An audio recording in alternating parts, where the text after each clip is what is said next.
Hey guys, it's Matt. It's Sunday. I got up early, started writing. People are always like, you keep talking about all of reality can be understood and what we need to do for ourselves. It's so simple. It all can be crammed into like a half a page.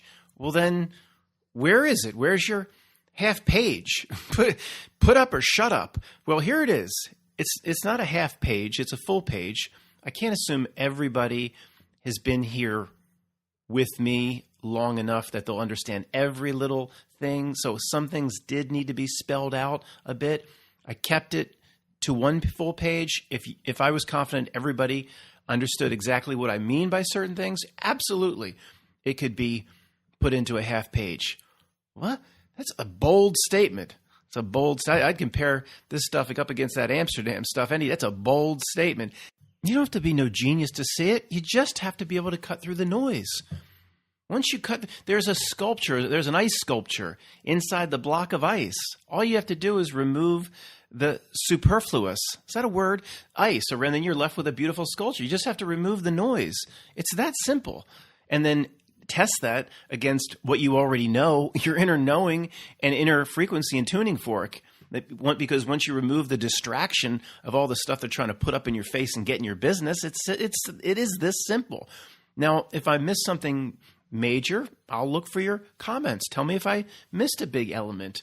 I'm always willing to refine this, but no matter how it's refined over time, I still believe the simplicity of it will be no more than a half a page.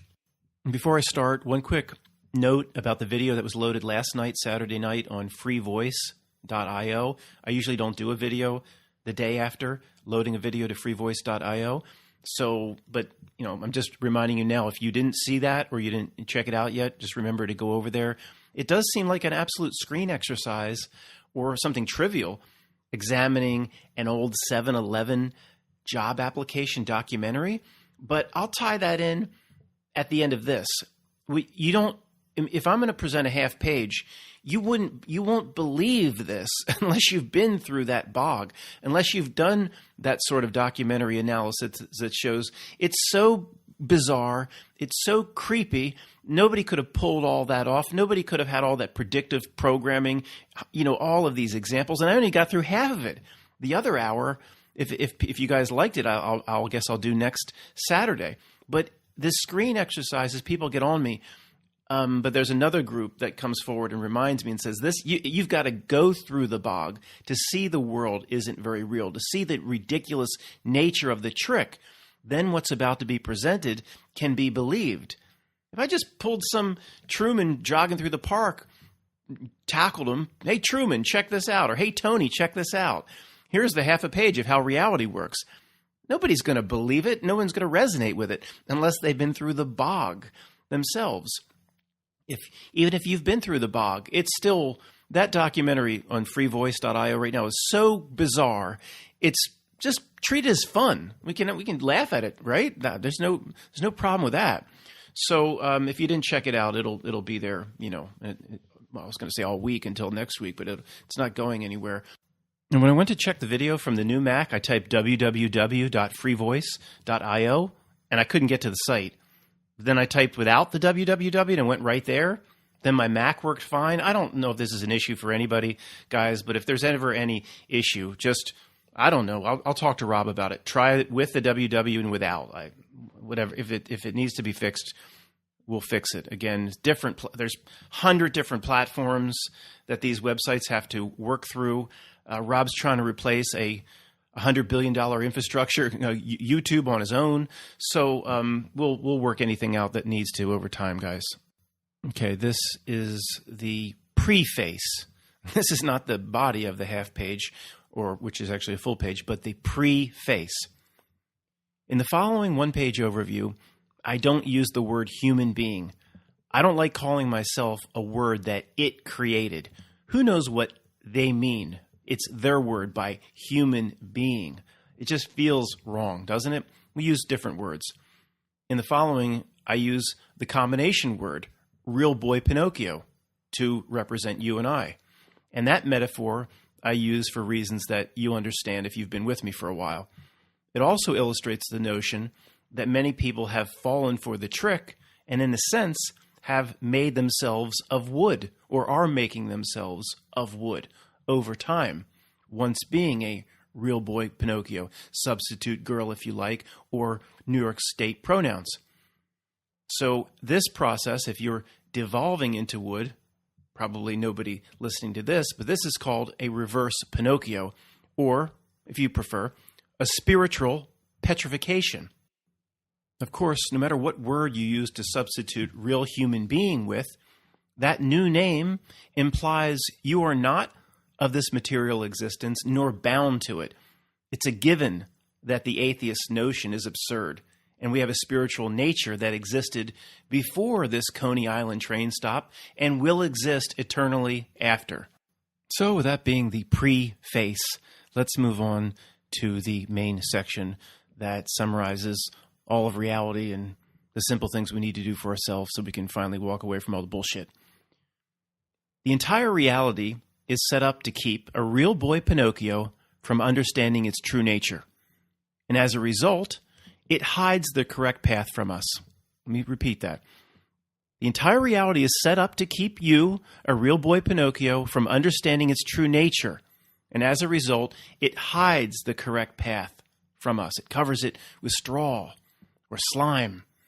So in this case, what hides it? It hides it. It is the reality itself. Its goal is, remember I said it'd be a half page. I can't do a sidebar explaining that. If you haven't been with me, I can't do a sidebar explaining it. So its goal is to make you, the real boy Pinocchio, to believe you are of wood. If we had Plato's allegory of the cave, you could say this is Matt's Pinocchio allegory of degradation. It attempts to turn real boy girl Pinocchios over time with an endless set of tricks, distractions, and false ideals that pervade all of society. It's coordinated, and it's pulled off in a grand manner that's millions of times more sophisticated than what any group of little people and human beings run around could do with phone calls and faxes and payments and threats. It's beyond what any group or any society can pull off. These are pawns in the greater scheme of the overarching reality itself. That's the best way I can explain it. I need to move on. So a force we don't understand works through its minions, its systems, governments, technologies, affecting every aspect of culture to accomplish its goal. Its goal, remember, is to keep a real boy Pinocchio from understanding its true nature. So the sliding scale of what it tries to pull, well, that's like millions and millions of things down the list here, from Ryan Seacrest's red carpet to mud flood pictures for this community and millions of things in between. It is the event horizon from the movie, showing each group what distracts it most. That is absurdly conspiratorial, boy. Do you actually believe that? I have to do a My Cousin Vinny identical on you. Your presentation is identical to a lunatic's. Guess what? It is that conspiratorial. So what? It's neither here nor there. Yes, it is. It's being pulled off with metaphysical reality buttons and levers we don't understand. It's not a conspiracy that's bound to just men doing it to other men or women. It's beyond the scope of our understanding. So what? If you want to stay a private in the Truth or North Korean army the rest of your life, then do exactly what it wants. Just run around and try to understand every little nuance and detail of it. If you do that for the rest of your life, that's exactly what it wants. It doesn't want you to graduate and say the nature of it in this regard can't be understood and just move along or move back towards understanding yourself. It doesn't want that. Whether this force here that we're up against is pure evil, call it Satan, whether it's pure evil over here or further down the sliding scale. Like, it's just set up how things work here. It's the terms and conditions of this escape room contract that we actually signed up for before our own birth. Whether it's pure evil or something more benign, whatever's doing it, whatever is pulling it off, it doesn't matter. Looking for the culprit, looking for what stands behind the screen, and that chase is what it wants. It doesn't matter.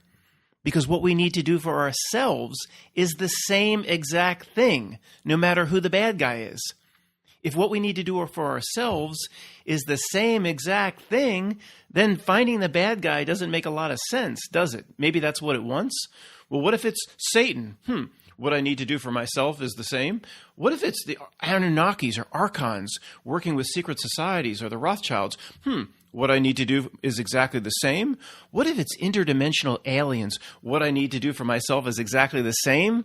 So we don't adjust. See, there's no adjusting up on the fly of what we need to do for ourselves here in terms of living a certain way, gathering a certain knowledge base or set. That's not, oh my gosh, if it's gray aliens, then I need to do something completely different. It doesn't work that way. So just forget it. What's important is, whatever it is, we see how hard it works to accomplish its goal, taking you off your path. Oh, it works hard, doesn't it? I'm going to do it. It gets in your business all the time. At every turn, it gets in your business in an unnatural fashion. We can see it. Our people around us think it's all normal. But to us, at least, it gives itself away. It works too hard. It's a joke. The reality itself is 100 million Jeff Goldblums with their flares trying to get the attention of Tyrannosaurus Rex. You. But it's 100 million Jeff Goldblums running around. Could you imagine if Jurassic Park had 100 million Jeff Goldblums? I mean, want to talk about ruining a movie. Waving their flares all over. But the Tyrannosaurus Rex is you. It throws, one of its flares, it throws over the cliff. And we'll see if you'll chase it. Because you have to doom yourself here in this reality. You're Tyrannosaurus Rex. Little Jeff Goldblum can't come up and push your behind over the cliff. You turn around and bite its head off. It throws the flare. See how that works? And it wants to see you run over the cliff because your perception's a little off, like the Tyrannosaurus Rex. His visual acuity, everybody be still. Throws the flare. You got to doom yourself here. Is that a metaphysical truth chop in Jurassic Park? Probably not, but I like the analogy. If you spend your life examining the bad guy and bringing in the police lineup every day on YouTube, this is exactly the distraction that allows it to win. The Jeff Goldblums are extremely happy if you do that. And if you do it, if you participate in it, one of your ears, you go from Real Boy Pinocchio to of wood. One of your ears becomes petrified. One of your ears becomes of wood. And then Geppetto, that creepy old pervert, leans over and tries to carve a Bruce Jenner earring into your ear because it's now of wood. It's so obvious how hard this reality, quote, tries to win at this game. It's unnatural, everything it throws at us. It's T-ball, little kids' T-ball, and it asks you to strike yourself out. There's no pitch coming in, and people still strike themselves out. It works extremely hard and reaches into your reality bubble daily with a million slimy hands. Most people gladly reach up and shake hands with it. You and I are learning not to. Your goal then, once you cut through all this noise, is very simple. We see now it's obvious how it wins. We know its tricks. We know how it wins. So what do we have to do? Simply decide for yourself how you win. Stop. The whole truth community is set up to understand how it wins. See, that understanding the strategy of the opposing team, that doesn't get you across the goal line, does it? That's what it wants. So this is what I've decided. Okay, that first part, we move on. This is what I've decided my path is. Yours may be slightly different, but I would think you'd have to incorporate some of the following concepts. But do you see this as a critical kind of dividing line or fork in the road? Two paths diverge in the woods, and I chose the one that the truthers have less trampled down, Robert Frost. See, in understanding it, that's what it wants. Now we move on. Here's the 1 through 5 list that at least I've come up with that I think could apply to you too, but this is for myself. Number 1, to see the trick and then never fall for it. To see the trick and never feed it or never take its bait. To just step back, go up to 100,000 feet and look down and see the spiritual battle that it wages and what it's trying to do in terms of throwing you off the correct path. And then in terms of what people would call screen exercises, like going over the 7-Eleven job application documentary 910 the day before that's on Free Voice now, that helps one understand that no real world could pull this off. What are all these distractions designed to do? Well, we're already there. We see that. Never feed it, never take its bait. Number one, it's very simple. Number two, at least for me, to see that the rules here, for some reason, also dictates that some sort of spiritual message is embedded in art and media for those that have tuned themselves onto a certain frequency to be able to see it. For certain people that have attained a certain level where the message that comes through the art, media, TV shows, movies, etc., it's like a carrier wave riding on the back of the original wave. For some reason, it's almost like a rule here that whether we put it there for ourselves as breadcrumbs, really good, tasty breadcrumbs to help us out, it doesn't matter how the messages got there. Number two is seeing that all of media, art, anything related to any sort of creativity, almost always it carries this message. If the more famous or the more the presentation of the art or the media is carried through time, like a nursery rhyme, for example, and how to use that in terms of understanding what we need to do for ourselves if we need any help. Maybe we're at a certain point where we don't have to keep analyzing what this Robert Frost poem really means because you're already there. You don't have to keep, once you're full, you don't have to keep eating the good breadcrumbs, but just know that it's some sort of rule in this reality that the good message in many times can ride along the back of the bad message. It's almost like a contractual agreement that the creeps were forced into. But it wants you years probably running around understanding how that works. If you understand it's there, it doesn't matter how it works. And if you've eaten enough good breadcrumbs to help yourself, you don't have to keep looking for them. Move on. 3, to finally stop being Sisyphus, I will roll the rock no further. Is that why they call the basketball the rock? Pass me the rock. I will roll the rock no further. By my heel I care not. To understand, to finally come and carry this cross on your own, only a tiny, tiny group here in your lifetime will be able to see these things. And just carry the burden yourself that you will see the reality trick and almost nobody around you ever will, and you can't show them any of it. Carry that information and that knowing like an adult without running around trying to get in the face of other people. Carry your cross, whatever analogy you like. Be Caine from Kung Fu, walked quietly, the way, the David Carradine. There's a million different analogies here. Just understand these things. And let's carry it ourselves. Put it on your back and then shut up. I'm done with it.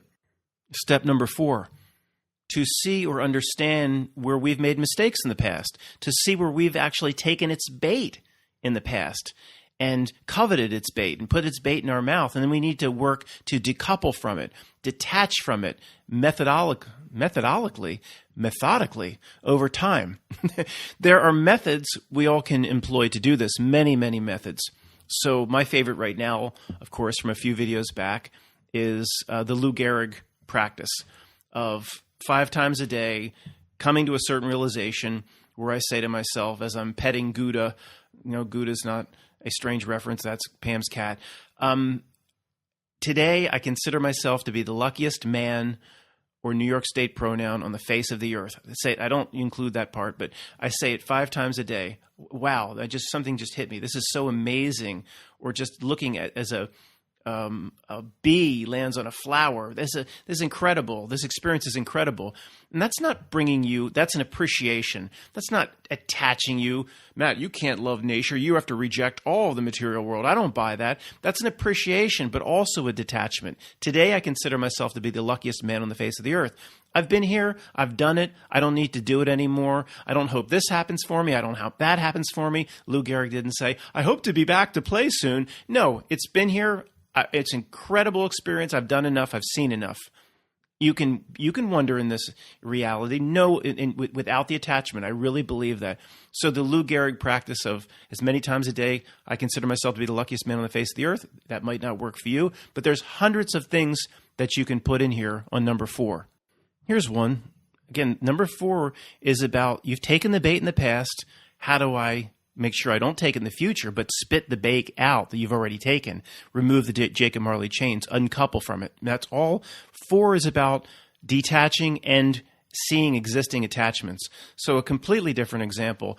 Walking out of the DMV and you look down at your new driver's license because the state says you must update it every 2 years or you will be incarcerated in prison. It says first name, all caps, last name, all caps.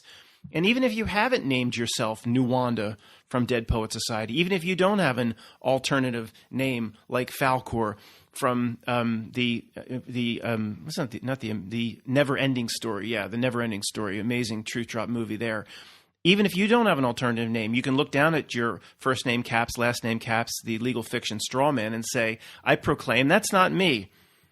I need to operate through this thing because this is the situation I was born into. To go get food, I need to operate through this, but it is not me.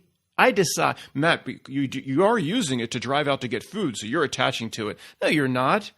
You have the power to understand what it is, to remove its power then, of course. They created this system. You were born into it.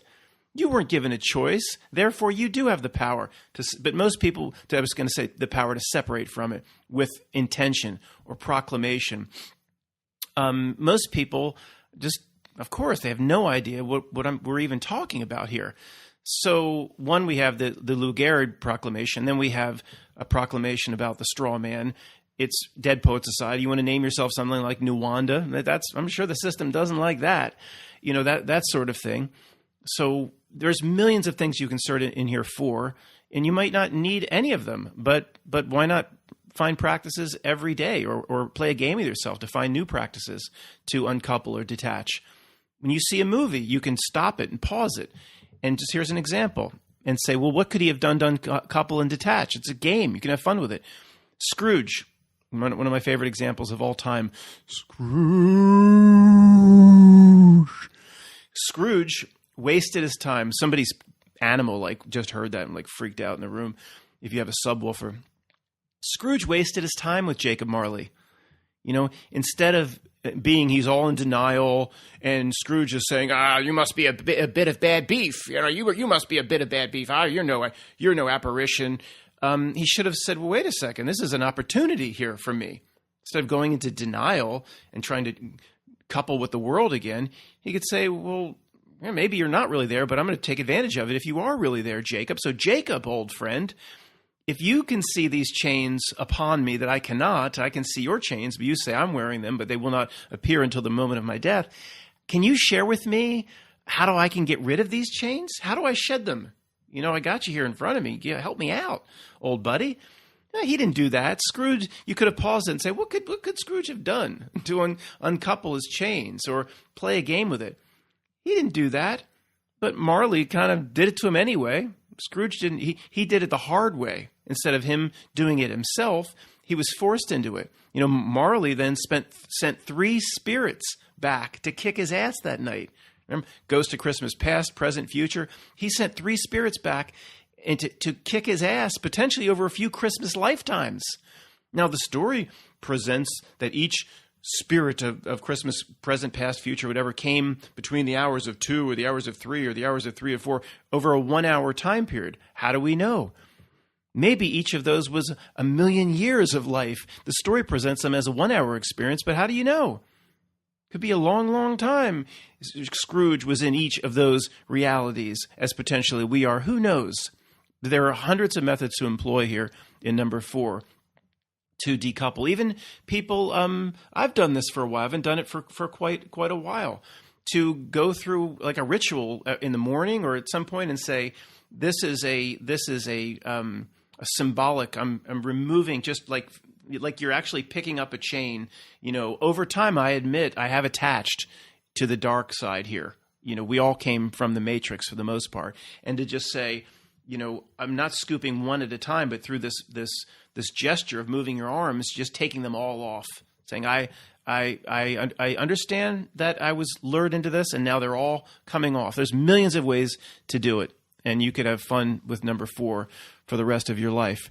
And understand certain understandings or realizations that if you have a certain fear of death, or you watch a movie, or you see certain relatives and they just fear death. And do you understand really what that is? Is it fear of death? Ultimate fear of death is the number one attachment, in my opinion, to this world.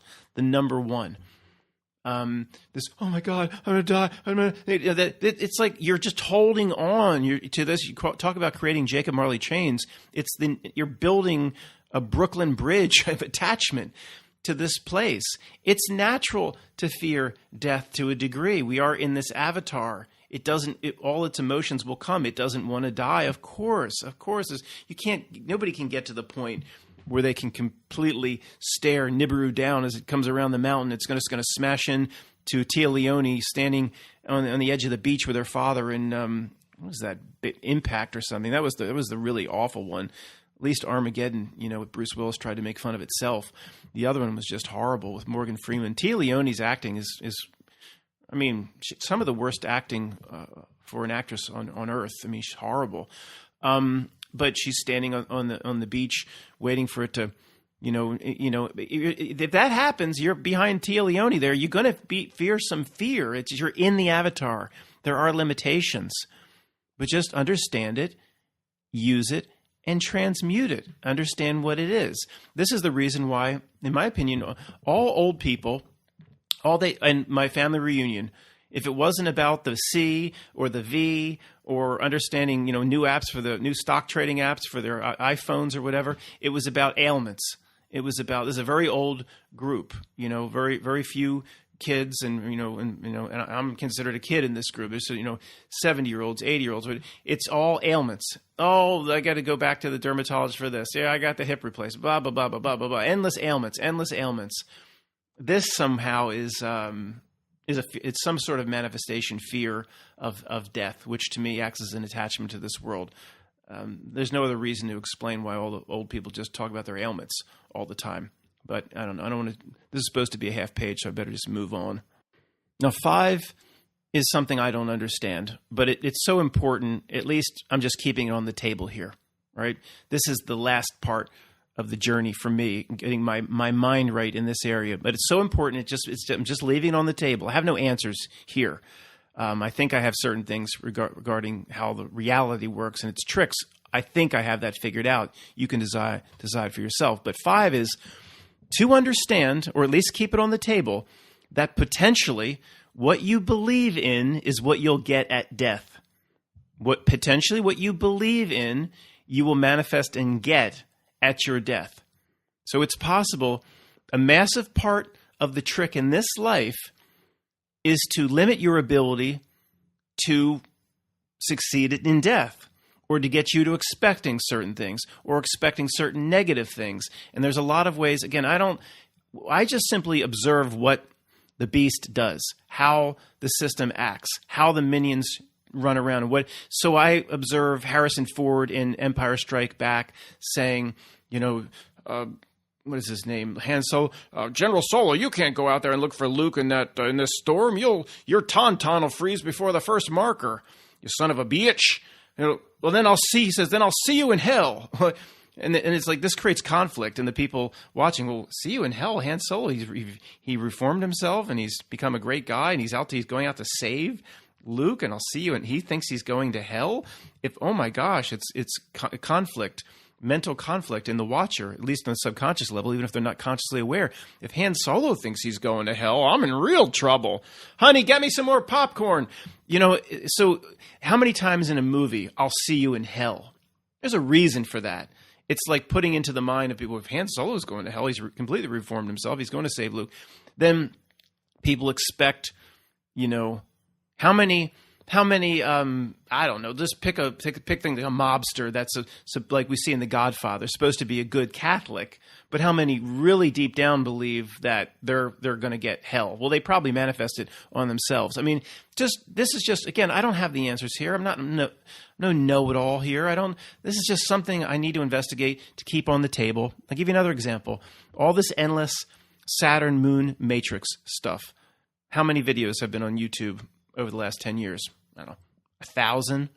So if you're terrified of this, and just at the moment of your death, Saturn is going to rise up at the moment of your death, and and it's going to lasso in the moon. It's one of the two is going to suck your soul, and the other one's going to beam it back into a body. If you think that this is what's going to happen, and you just scream, David Icke! If you're just screaming David Icke as you go into that long good night, rage against the dying of the David Icke night, I mean, then, I don't, maybe he's moved on past Saturn Movement Matrix, but I first heard from him, whatever. I don't pass judgment about David Icke. I don't bow down to anybody. I listen, whether they're for the system or against or whatever. I listen and I take what resonates with me.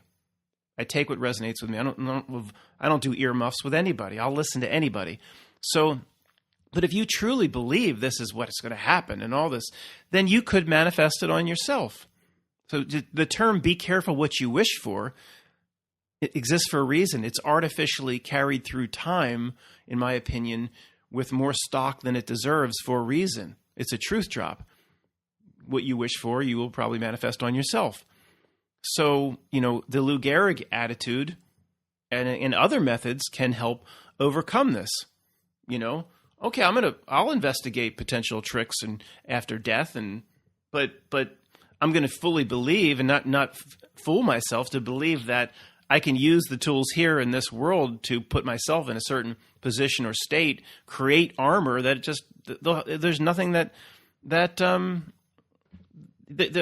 a powerful state of or an armor constructed where, if any tricks even exist, it just will have no effect whatsoever. This Lou Gehrig attitude over and over. I've done enough. I don't need to see anymore. I don't need to do anymore. The spiritual armor, I've molded it or forged it to the highest degree using the tools of this world. I don't need to. Don't you want to build a shield? No, I've done it. I consider myself to be the luckiest man on the face of the earth. I don't need to build another shield. I've done it. When the water will come down. I'm the duck's back, and it'll just slide right off. By my heel I care now. Not tricks don't work on me now or at death. Maybe that's part of how they're bound together. The tricks work on you now, they work on you in death. The tricks don't work on you now, they don't work on you in death. I don't know. I'm just going to keep all this on the table. In that horrible movie, The Gods of Egypt, the dead are, Anubis is guiding the dead, and they're in the line, and they stand before some sort of judge. And on one side of the scale is a feather, and on the other side of the scale, for some reason, you put up wealth, like material wealth, but that's just a metaphor or analogy for something else. It's ridiculous the way the movie presents it. Like you put a bunch of Mr. T gold chains, and that's that. Then the judges are then, oh, thanks for your wealth, you can go to heaven. It's an analogy for something else.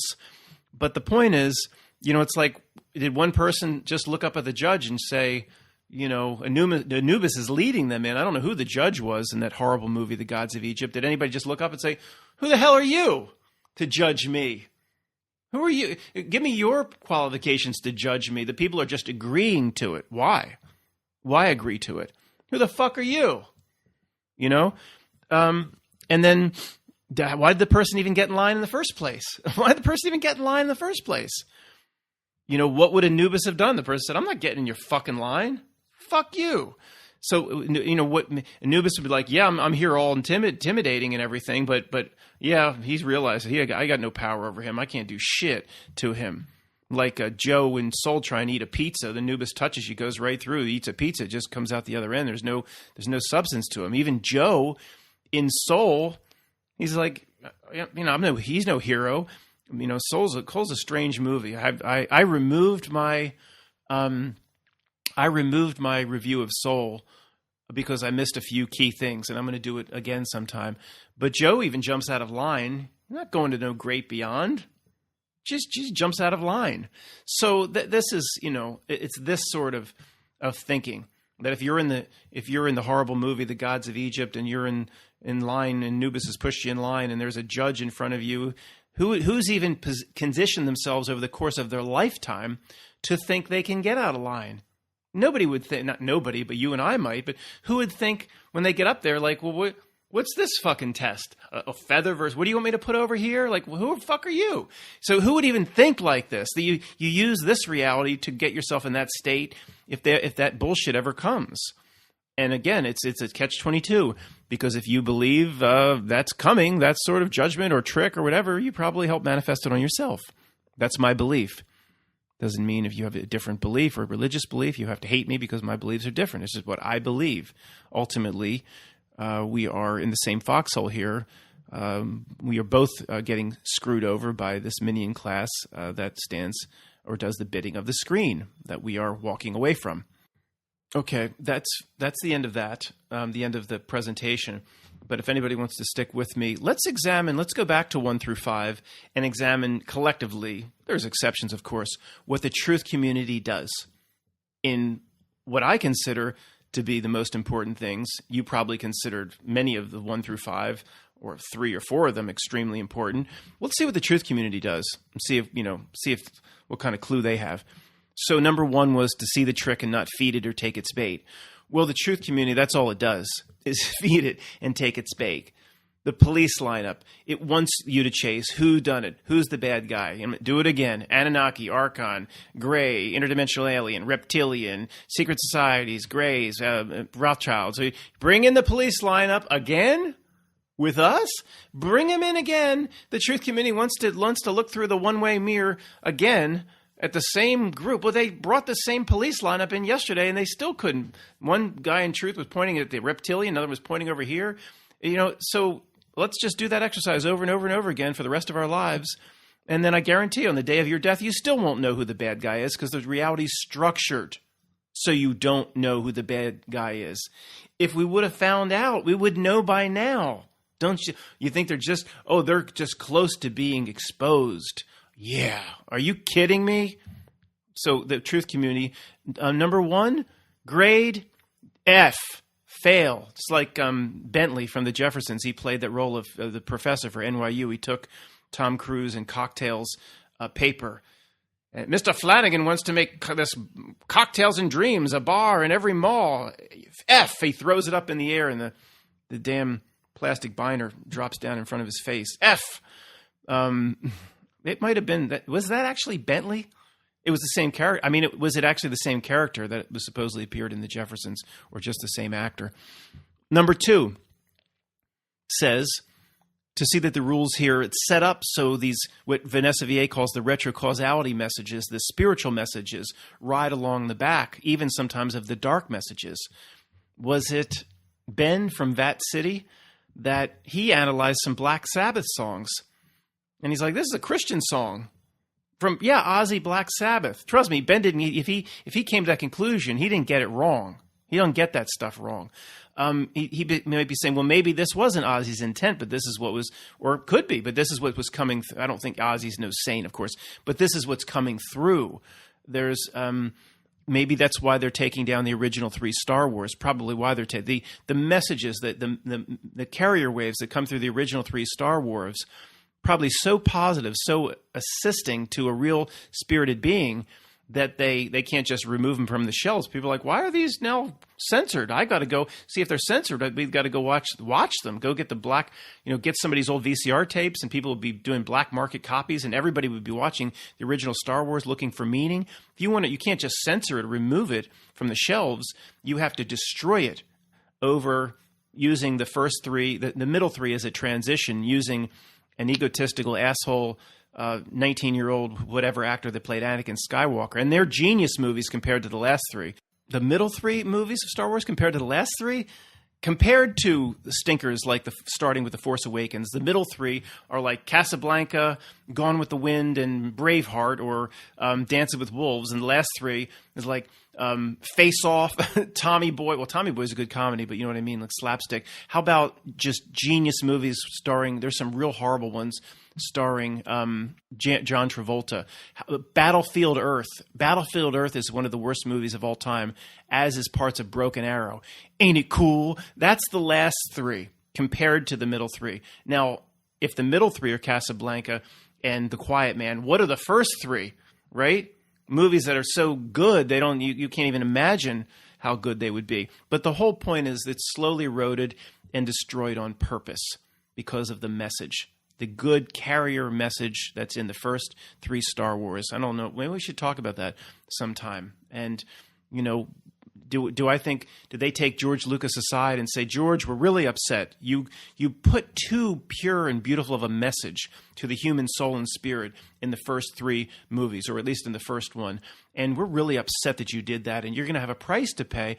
Or it seems to be more like a contractual thing, like, if we're going to do this and screw them over here, we'll put these messages out, even knowingly, many times. Like Vanessa VA would say, the good carrier wave, or the retrocausality language, or the spiritual message comes despite what the intention of the producer, director, writer, or songwriter. It just comes along for the ride where the artist wasn't even aware. So in some cases, though, they do understand the message, and almost like if they tend to take a big bite over here, then to balance it. To get the yin and the yang, the zero sum, they have to put out the good message, but then they're allowed to destroy it. And if they, I don't know if they would consider the middle 3 and the last 3, which is a complete breakdown of what Star Wars is, I don't know if they would consider that a destruction of the first 3. To me, I want to watch the first 3 more because of the last 3 stinkers, but that's just me. But anyway, that's a roundabout way. You know what I'm saying.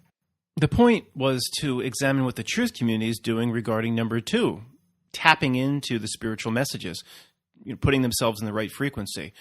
Well, do they get close here? Well, not really. I don't think so, but some people would say they get close, but no, they don't. They still, maybe not an F for number 2, but a D. Bentley throws the paper up in front of Tom Cruise. It drops down. He says, D, Mr. Flanagan, D. They'll say, well, they'd put the predictive programming, or the secret societies run around and put in the predictive programming everywhere. They call the directors and writers, and they call it in, and they call the video game makers. You could say the truth community is in the right ballpark here. My grade, a D. Okay?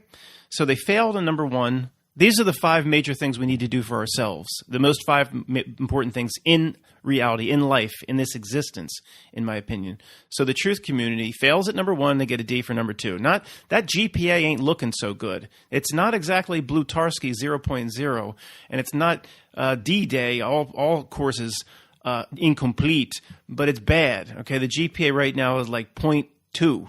I don't know, it's like Otter's GPA or something. So let's go to number 3. See how the truth community in general does.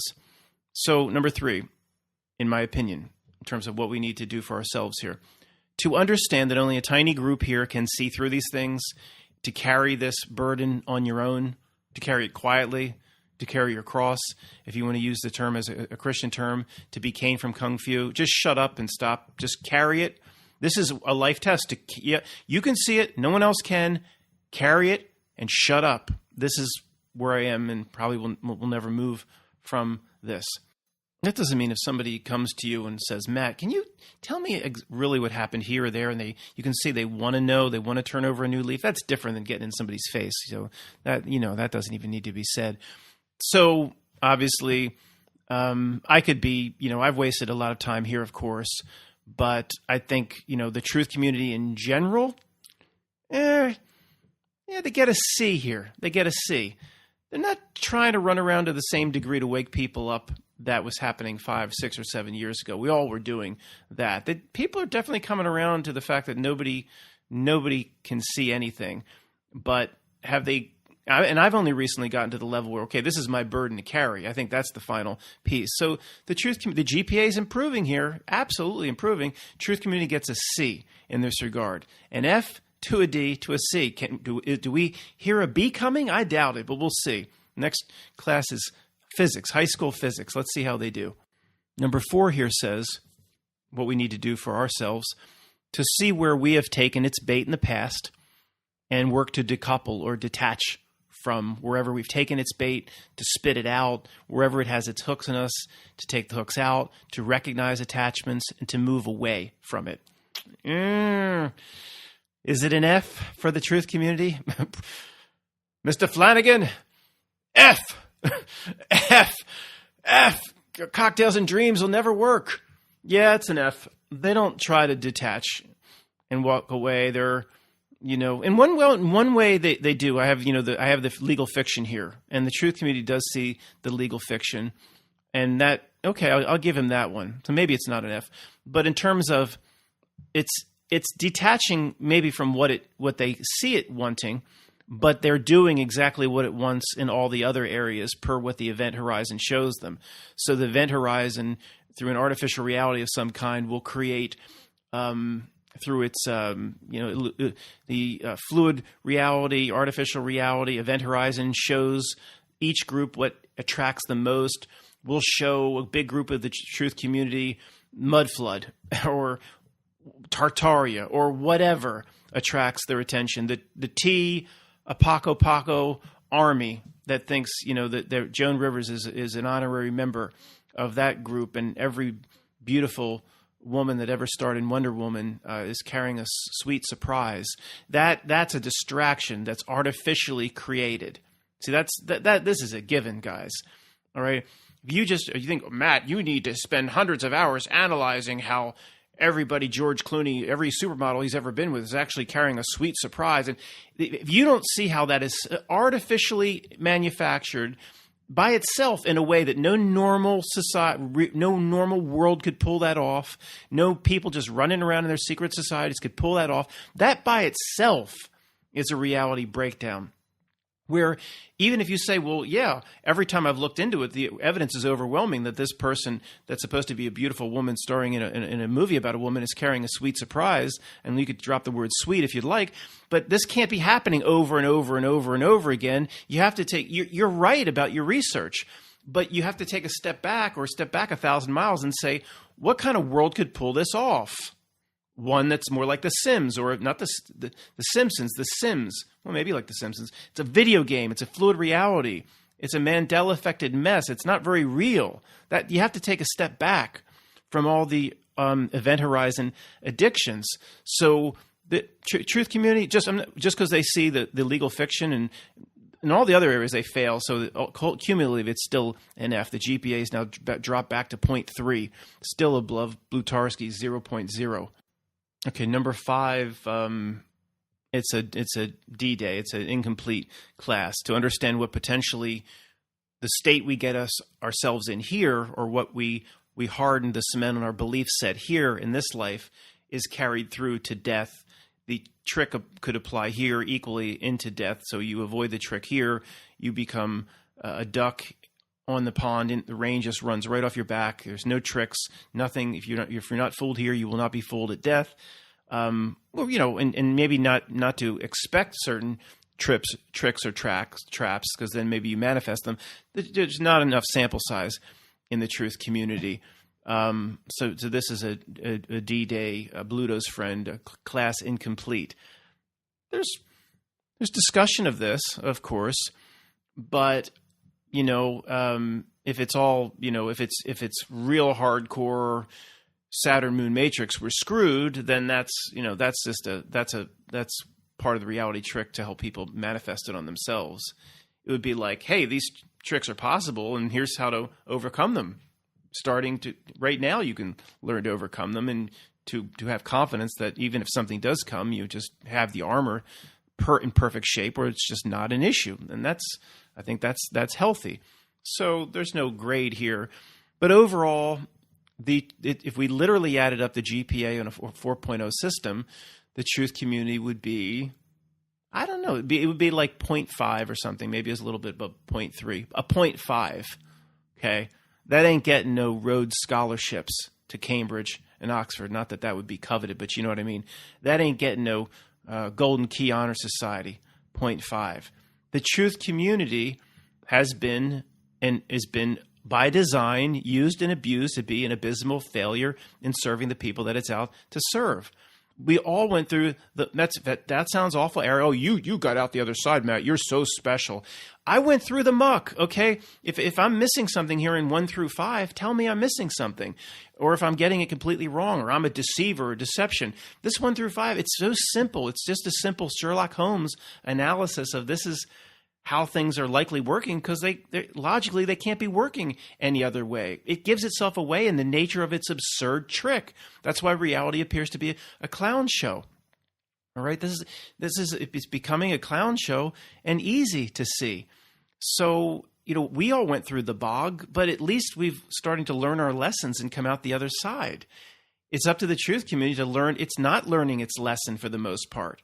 Everybody has to go through the bog. I'll go back to a screen exercise, like going back and examining 9, 10, the final hours, and then, through bringing that up later, reminding people that the amount of predictive programming in that, the amount of creepy elements in that, the bartender puts his tequila bottle down or whatever in the beginning. He's showing how he makes the drink. The head bartender from Windows on the World. The bottle had 2 Twin Peaks, just like the WTC. That was removed. That was removed from the last time they showed that. I know that was there 100%. That all this creepy stuff, and so that then you say, wait a second. If you dive down into it, it becomes a reality breakdown. Well, who is this guy? They're all paid, all threatened. They're all plants of the secret societies. They're all initiates reading their scripts or some. As you look into it further and further, how does this happening? How's that happening? Who are these? They look like regular people they're interviewing that all remember every little detail. So the point is, as you dive into it further and further, you can either get caught up in the chase, or you can take 1,000-foot step back and say, it's again going into some sort of reality breakdown where there's no real world that could have pulled all this off. And this is just, again, you can come to that conclusion. No real world could have pulled all this off for just one example, like 9/10, the final hours, or the Apoco T army that just analyzes every woman that George Clooney ever dated for the sweet surprise. And just one of those things you can easily, if you take it as far as Greg and I did the other day in our conversation, if the truth community doesn't go as far as taking it into a reality breakdown, when it gets to the point where it becomes a reality breakdown, where there's just no way this could possibly have been pulled off, then they just stop and they don't want to see it. They just will stop at predictive programming. What? You're just going to stop there? Well, what does that mean? It's predictive programming. Oh, the secret societies just call every movie producer and director. They don't want to see the next step, or the next level behind the curtain is the reality breakdown. They don't want to go there. They want to hold on to real world just like everybody else does. I don't, but you know what I mean. So it's interesting, guys, that this, I knew I hadn't been through this at all, but I knew if I did this last segment, how the truth community holds up in these 5 things that I consider to be the most important things in life, in all of existence. I knew they wouldn't fare well. I didn't think they would fare just a few points above Bluto, but I knew they won't fare well. And to all the trolls out there and everybody that just loves to talk about this channel, and it's like, well, you know what? Come back with show me one part of this message that's leading people or trying to lead people astray. Go ahead. I mean, I still get people emailing me like, Matt, I really appreciate your videos. I really hope you're not in on it. Well, what? For me to be in on it, or whatever you're even suggesting, point to something I've said where I've misled people, or in this case, Matt obviously taking people down the wrong path. And let me show you how he's taking people down the wrong path. Produce some results like that. Analyze what I said and show how what I said harmed people. If you can't do that to these other channels, move on. Move on. God, these trolls are pathetic. Thanks a lot, guys. I'll be in touch soon.